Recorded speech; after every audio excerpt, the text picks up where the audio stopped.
Hello दोस्तों, स्वागत है आप सबका आपकी चैनल जिसमें हम सीखेंगे कि अच्छे होम्योपैथ कैसे बने। ये वीडियो प्रोसेस जो भी चल रहा है या जो भी ये वीडियो सीरीज़ मैंने चालू किया है उसका मेन एम यही है कि ज़्यादा से ज़्यादा जो बच्चे इंटर्न वाले होते हैं या जो लोग इंटर्नशिप में हैं उसके बाद सोच रहे हैं कि क्लिनिक कैसे करें क्या करें, उनको थोड़ा हेल्प हो जाए। और मैं चाहता हूँ कि 100 बच्चे इंटर्नशिप में से बाहर आए, उसमें से कम 90% बच्चे प्योर होम्योपैथिक प्रैक्टिस करें। तो यही इसका मोटो है और यही मेरा विज़न है। तो मैं हर बार ऐसा ही बताता हूँ कि अगर आपको कुछ भी नहीं आ रहा है फिर भी आपका क्लिनिक अच्छे से चलेगा। तो कुछ भी नहीं आ रहा है उसका मतलब यही होता है कि मतलब कुछ भी का मतलब ये नहीं है कि आपको कुछ एक्स्ट्रा सीखने की ज़रूरत है। आप फर्स्ट टू फोर्थ ईयर में जो भी लर्न करते हो कॉलेज में और जो भी आप प्रैक्टिस करते हो इंटर्नशिप में, उसी के नॉलेज के आधार पे आप अच्छा होम्योपैथिक क्लिनिक रन कर सकते हो। कोई बड़ी बात नहीं है, कोई ज़्यादा एक्स्ट्रा एफर्ट डालने का भी ज़रूरत होता नहीं है, और धीरे धीरे प्रैक्टिस से वो सब आ जाता है। तो चलिए अभी एकदम सीक्रेट चीज़ बताने जा रहा हूँ मैं, जो आपको किसी ने नहीं बताई होगी। जो बच्चे अभी इंटर्नशिप पास कर चुके हैं वो, और जो अभी इंटर्नशिप में है उनके लिए ये काफ़ी फ़ायदेमंद होगा। ठीक है, ये थोड़ा कॉन्ट्रोवर्शियल है पर फिर भी मैं आपको बता देता हूँ कि आप अगर प्रैक्टिस में बैठोगे तो सारी चीज़ें एक साथ करने जाओगे तो आपको मज़ा नहीं आएगा। तो आप जब इंटर्नशिप में होते हो ना, तो आपके पास 1 साल होता है अच्छे से एक्सपेरिमेंट करने के लिए। तो आप जब इंटर्नशिप में होते हो तभी आप सोच लीजिए कि आपको क्लिनिक करना है तो उसमें कौन से सब्जेक्ट पे करना है। सब्जेक्ट मतलब कोई भी डिजीज़, हाँ ना, ये थोड़ा कॉन्ट्रोवर्शियल है पर आप सारे डिजीज़ पे करने जाओगे ना तुरंत तो इतना मज़ा नहीं आएगा। आप कोई भी एक डिजीज़ पकड़ लीजिए, है ना, जो भी आपको ठीक लगे। जैसे कि स्किन में अपना रिजल्ट अच्छा है तो आप स्किन के सारे रूब्रिक देख लीजिए कैंट रेपर्टरी में से, या आपको जो भी रेपर्टरी ठीक लगे।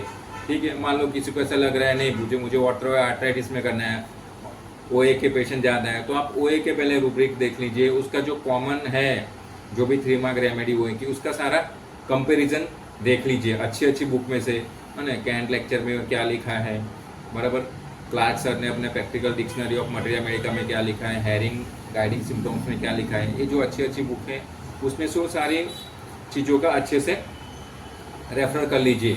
उसमें क्या क्या रूब्रिक है, उस रूब्रिक का क्या मीनिंग है। कई बार तो हमें ये भी नहीं पता होता है कि रूब्रिक का क्या मीनिंग है, तो फिर हमें वो सिलेक्शन में मेडिसिन अलग आ जाता है।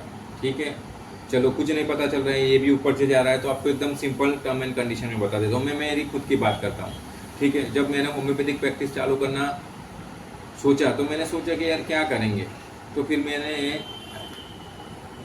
10-15 दिन तो बस ऐसे ही सोचता रहा। फिर मुझे लगा कि यार अभी की जो जनरेशन है वो फास्ट फूड ज़्यादा खा रही है ना। आप देखोगे तो रात का आप कहीं पे भी चलने निकलोगे या टहलने निकलोगे तो रोड साइड पे आपको काफ़ी सारे लोग, या होटल में खाने का भी जो रिवाज है वो थोड़ा बढ़ गया है ना। आउटसाइड फूड भी खाना ज़्यादा हो गया। तो मैंने सोचा कि भाई गैस्ट्रो इंटरनल डिजीज़ जैसे कि कॉन्स्टिपेशन, पाइल्स, फिशर, फिस्टुला है, इसकी कंडीशन बढ़ने वाली है। तो मैंने वही सोचा। तो सबसे पहले मैंने क्या किया भाई, मैंने अपना कैंट का रेपर्टरी निकाला और देखा कि भाई कॉन्स्टिपेशन क्या है।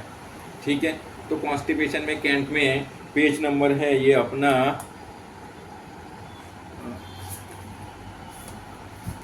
काफ़ी पुराना बुक है, हाँ, तो पेज नंबर 606। तो कैंट का आपके पास रेपर्टरी होगा तो उसमें कैंट का अपना पेज नंबर 606 पे कॉन्स्टिपेशन का एक जनरल रूब्रिक है। तो मैंने पहले वो देखा कि भाई कॉन्स्टिपेशन में क्या है। तो कॉन्स्टिपेशन में 3 मार्क रेमेडी अपने पास 39 मेडिसिन है। तो कई बच्चों को तो ये भी नहीं पता होगा कि अपने पास कॉन्स्टिपेशन को रिलीव करने के लिए ऐसे तो काफ़ी सारे, मतलब होम्योपैथी की सारी दवा कॉन्स्टिपेशन ठीक कर सकती है क्योंकि हम इंडिविजुअलाइजेशन पे बिलीव करते हैं। पर फिर भी कैंट सर ने जो 3 मार्क रेमेडी दी है वो 39 है। तो आप सोचिए कि एलोपैथी के पास कितना दवा है कॉन्स्टिपेशन के लिए। अगर आप ज़्यादा से ज़्यादा गिनोगे तो 5 से 6, और एज ए होम्योपैथ आपके पास 39। तो यही तो कन्फ्यूजन है कि आपके पास 39 मेडिसिन है पर आपको देना एक ही है, एक ही सिमिलिमम आपको सिलेक्ट करना है। तो कैसे सिलेक्ट करोगे।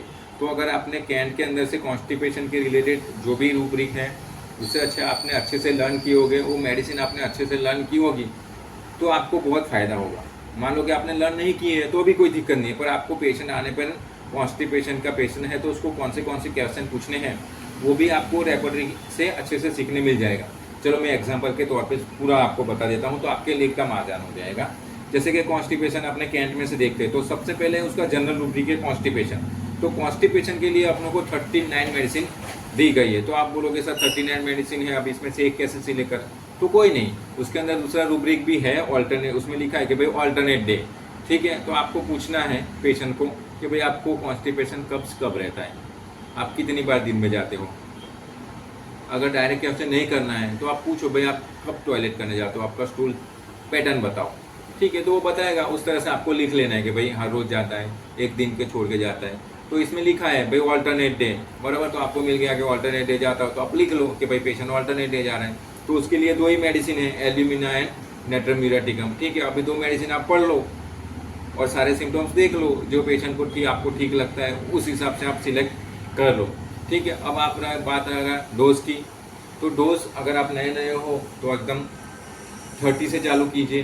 ठीक है, और कम से कम डोज दीजिए, मतलब कि 30 दे रहे हो तो उसको 3 दिन के लिए दीजिए ओडी में, और फिर आप बुलाइए कि कैसा है। अगर आप और मोर कॉन्फिडेंट हो तो आप बीडी में भी दे सकते हो। ठीक है, तो उसका टेंशन मत लो, पर अगर आप अच्छे से पेशेंट से बात करोगे तो आपको फॉलोअप में आएगा। पेशेंट फॉलोअप में आना भी बहुत ज़रूरी है, तो आपका बिहेवियर, आपका कॉन्फिडेंस भी बहुत मायने रखता है। तो पेशेंट से आपका रिलेशनशिप मेंटेन रखना वो भी बहुत ज़रूरी है, जो किसी बुक में नहीं लिखा होगा। ठीक है, इसीलिए अब आप कैंट में आगे जाओगे तो मैंने आपको बताया कि फर्स्ट होगा आपका कॉन्स्टिपेशन मेन रूब्रिक, उसके बाद यहाँ पर है ऑल्टरनेट डे एग्रावेशन, फिर उसके नीचे दिया गया है ऑल्टरनेटिंग विद डायरिया, मतलब तीसरा रूब्रिक सब रूब्रिक दिया है ऑल्टरनेटिंग विद डायरिया। फिर दिया गया है एजेड पीपल इन, मतलब कॉन्स्टिपेशन एजेड पीपल के अंदर, तो उसके लिए एक ही मेडिसिन है एंटिमक्रूल। आपने कभी सोचा भी नहीं होगा ना एंटिमक्रूल को इस तरह से कॉन्स्टिपेशन के लिए, पर कैंट में वो 3 मार्क्स सिंगल रेमेडी है एजेड पीपल के लिए।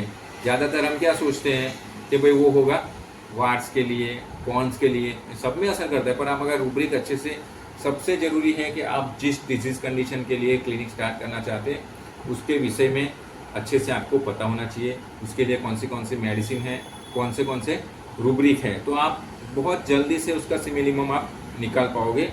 ठीक है, या फिर जो भी ग्रुप ऑफ मेडिसिन है उसका आप कंपैरिजन, मतलब वो सारी चीज़ें आपको पढ़ना है, अच्छे से पढ़ना है मटेरिया मेडिका, है ना। वो एक बुक से नहीं पढ़ना है, 4-5 सोर्स बुक से पढ़ना है, कम से कम Clark, William Boericke, HC Hering, ये 3 बुक तो आपको ज़रूर से पढ़ना है। उसके बाद ही आपको मेडिसिन का सिलेक्शन करना है दोस्तों। ठीक है, उसके बाद यहाँ दिया गया है कांस्टेंट डिजायर, मतलब आपको पेशेंट को कैसा रहता है स्टूल पास करना, फिर टिपिकल स्टूल है, नेचुरल स्टूल है।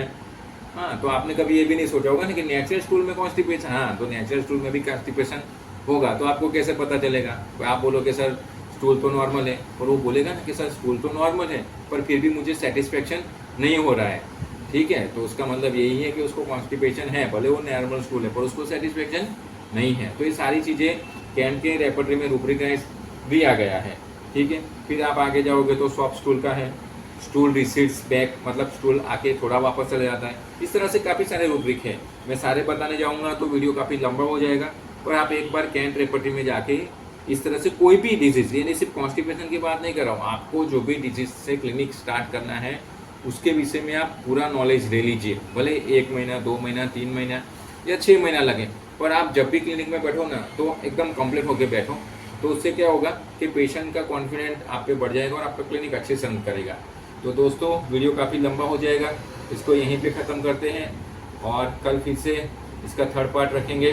थैंक यू वेरी मच, आपने मुझे सुना, अच्छे से सुना, और मैं आशा करता हूँ कि जो भी इंटर्न डॉक्टर है या जो भी डॉक्टर ये देख रहे हैं वो अच्छा होम्योपैथिक बनने के लिए अच्छे से मेहनत करेंगे। Thank you for watching, all the best.